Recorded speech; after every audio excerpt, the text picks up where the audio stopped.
Assalamualaikum warahmatullahi wabarakatuh. Saya Armuji, Wakil Wali Kota Surabaya. Saya menyapa kepada warga Kota Surabaya, arek-arek Surabaya. Tentunya mau menceritakan pengalaman saya pada saat kena COVID-19. Oleh karena itu, bahwa COVID ini benar-benar ada. Dan jangan dianggap gampang, jangan dianggap remeh, jangan dianggap menyepelekan masalah COVID. Marilah kita bersama-sama benar-benar mematuhi protokol kesehatan. Saya yang terkena COVID, awalnya ke dokter dan tentunya saat itu rumah sakit sudah penuh semua.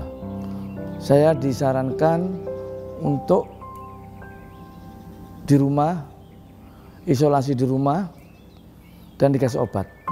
Ternyata juga belum mampu pada saat itu.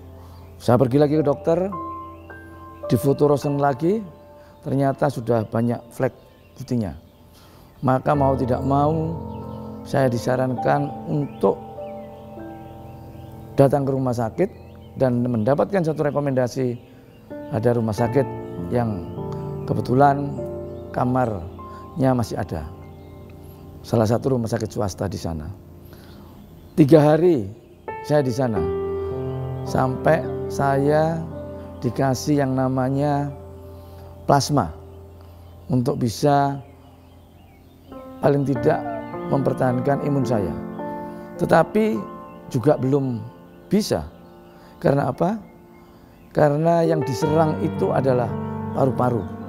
Paru-paru saya, maka satu-satunya jalan di mana rumah sakit yang peralatannya komplit dan pertama kali juga mereka berpengalaman menangani COVID, saya dirujuk ke RSUD Dr. Sutomo.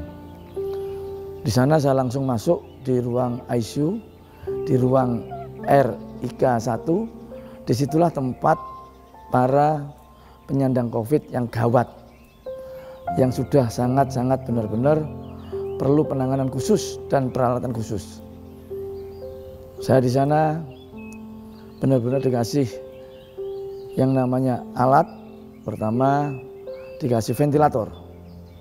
Kalau ventilator tidak mampu, kita dikasih alat lagi yang satu-satunya di Rumah Sakit Jawa Timur yang ada di Dr. Sutomo. Tapi alhamdulillah kondisi saat itu membaik. Kondisi saya sangat membaik, meningkat terus. Maka yang alat namanya osmo kalau nggak salah namanya, itu nggak jadi. Padahal keluarga saya sudah mau disuruh tanda tangan semua. Tapi dengan bantuan ventilator aja sudah bisa mampu membantu pernapasan saya. Saya tengkurap itu 3 hari dan ditidurkan itu hampir 1 minggu. Oleh karena itu lambat laun kondisi saya meningkat, membaik terus karena saya selalu berdoa. Saya mengalami betul yang namanya hidup di 2 alam. Orang, bahkan orang yang meninggal pun bisa saya panggil, bisa saya ajak ngomong. Itu pengalaman saya. Karena dengan begitu lama-kelamaan makin membaik. Dan pada saat hari ke-8 kalau nggak salah, setelah saya ditidurkan, setelah saya dibantu yang namanya alat ventilator, masa kritis habis, ventilator dicabut, diganti dengan oksigen biasa. Tapi dengan tekanan masih tinggi. Saya sadar waktu itu. Sadar, dibangunin sama para dokter bahwa Pak Armuji masa kritisnya sudah lewat. Pak Armuji harus semangat, Pak Armuji harus terus untuk bisa memberikan dan selalu diberi motivasi baik itu perawat, dokter yang ada di rumah sakit. Akhirnya kondisi baik terus. Dengan kondisi baik terus, maka alat yang namanya ventilator besar diganti dengan ventilator kecil, volumenya kecil, tekanannya kecil. Disitulah saya mendapatkan satu motivasi untuk bisa melawan COVID. Tapi harus diingat bahwa kita yang paling penting adalah berdoa. Berdoa itulah keajaiban saya. Padahal kalau orang dipasang ventilator itu tinggal 20% kehidupannya. Maka dengan semangat, dengan berdoa, dengan menyerahkan diri terhadap Allah Subhanahu wa taala dan dibantu banyak doa dengan anak-anak yatim binaan saya maupun teman-teman saya semuanya. Mereka membantu untuk mendoakan saya supaya segera dicabut yang namanya penyakit yang ada di tubuh saya. Alhamdulillah saya bisa melewati itu semua karena saya mengikuti anjuran dokter, saya juga berdoa, saya juga tentunya bisa melawan dengan suatu semangat dari keluarga, semangat dari teman-teman, semangat dari dokter, dari perawat, semuanya. Itulah keajaiban yang saya terima dari kehidupan yang tinggal 20%, akhirnya terbalik bahwa yang masa kritisnya tinggal 20%, maka yang 80% adalah suatu keajaiban dan suatu kemujizatan saya bisa kembali dan bisa sembuh dari COVID. Ini yang tentunya para orang-orang yang kena COVID berat, jangan mudah putus asa, jangan mudah patah semangat. Maka berdoa dan semangat itulah yang akan membangkitkan kita untuk meningkatkan imun. Pasca saya pulang dari rumah sakit, harusnya setelah saya dinyatakan negatif swab 2 kali pada saat di rumah sakit, harusnya pindah ruangan lagi dari ICU ke ruangan untuk kondisi pemulihan. Yang namanya sudah hampir 2 minggu lebih di rumah sakit, itu tidak enak. Memang banyak orang stres kena COVID itu.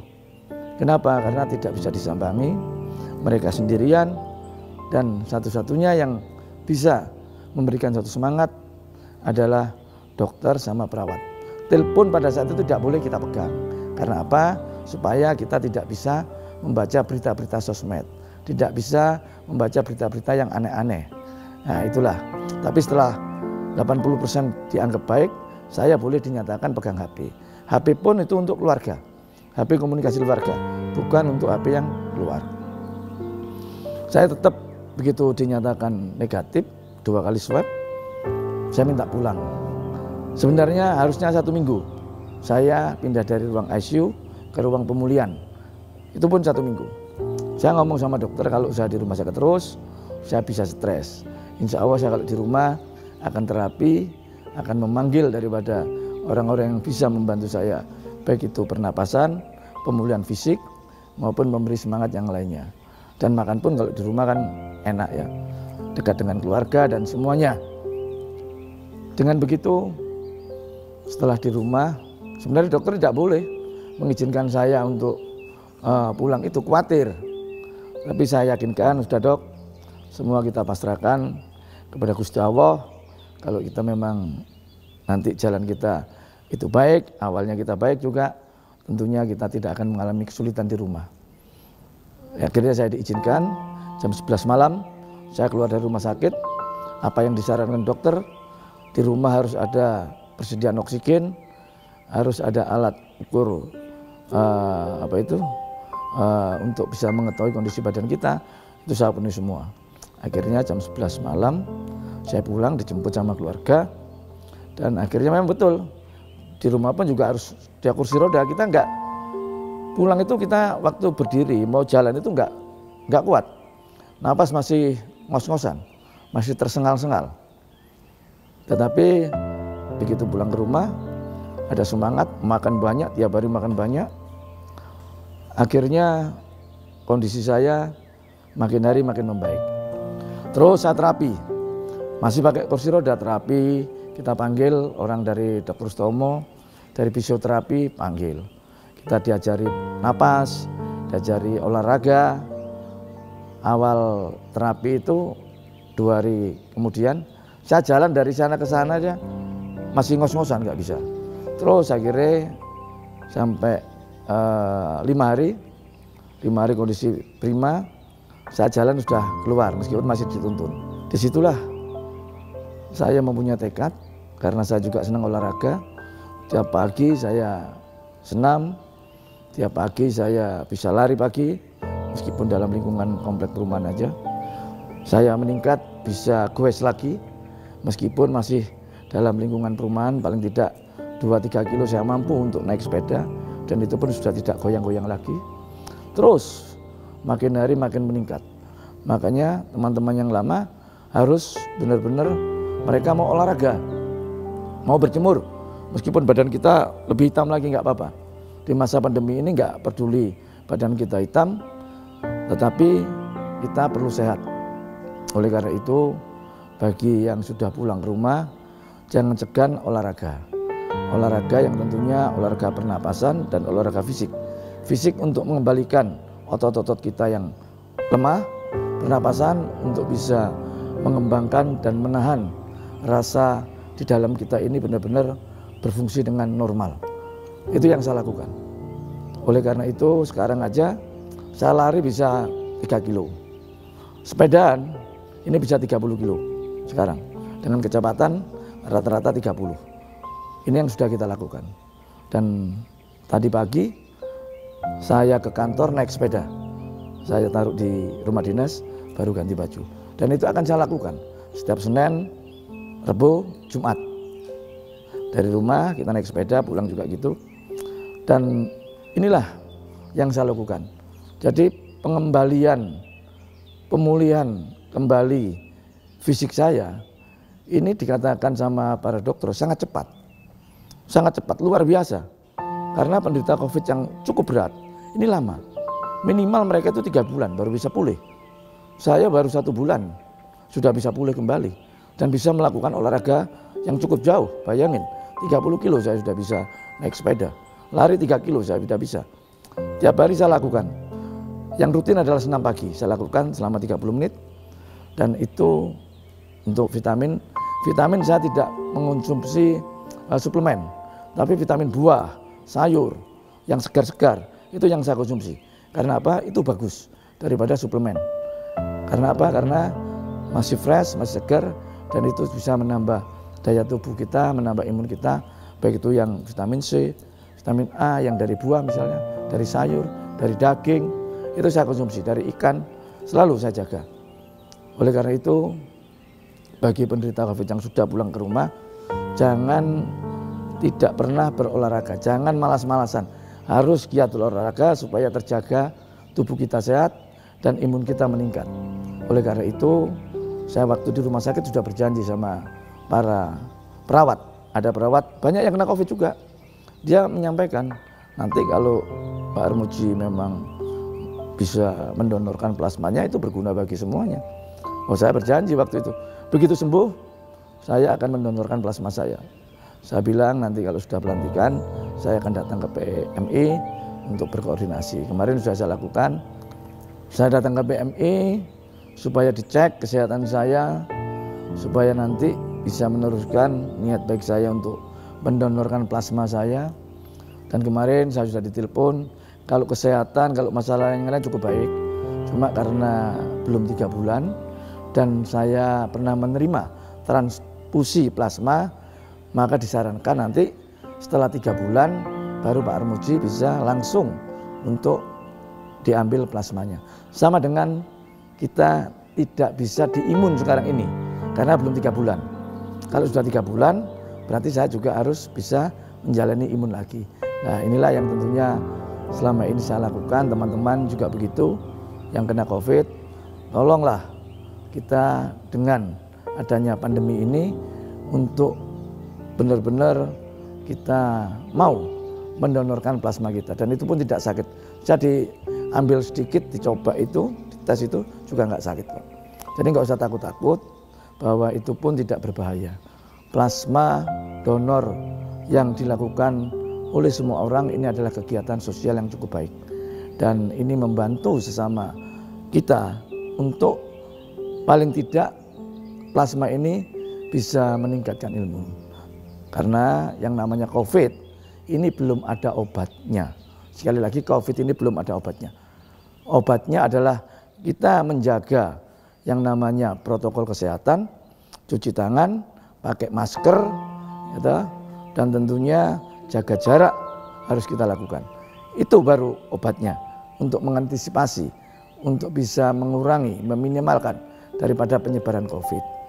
Yang lain-lain ini untuk meningkatkan imun kita, termasuk yang namanya suntik imunisasi. Begitu juga untuk yang lainnya. Oleh karena itu pesan saya kepada warga Kota Surabaya supaya pandemi ini segera berakhir, mari ikuti anjuran pemerintah. Jaga jarak, cuci tangan, dan kita pakai masker.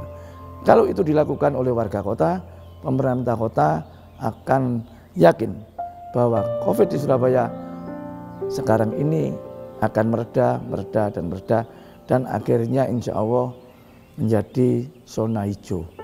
Mungkin itu yang saya sampaikan. Dulur-dulur, arek-arek Surabaya, warga kota yang saya cintai, marilah kita sama-sama memberantas COVID tanpa kerjasama masyarakat. Apalah artinya kita pemerintah kota. Kerjasama masyarakat tentunya inilah yang kita harapkan. Terima kasih. Sekian. Wassalamualaikum warahmatullahi wabarakatuh.